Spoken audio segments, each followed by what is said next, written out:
నిజంగా సినిమా పేరు game changer, అది నిజమే. శంకర్ గారు ఎందుకు పెట్టారో తెలియదు.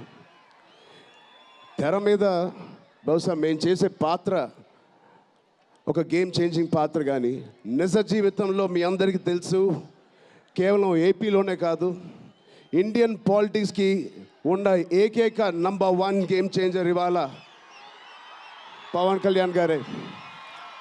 అలాంటి ఆయన పక్కన నేను నుంచోవడం చాలా అదృష్టంగా భావిస్తున్నాను.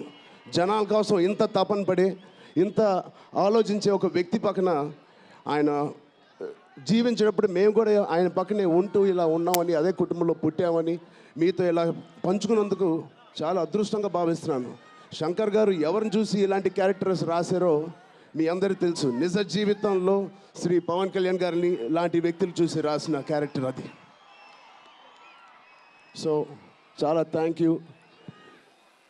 చాలా మాటలు అనుకున్నాను, కానీ ఇంకో వేదిక మీద మీరేం అనుకోకపోతే చాలా మాట్లాడతాను.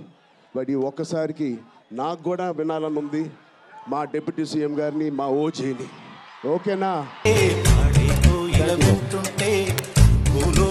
ఆనందానికి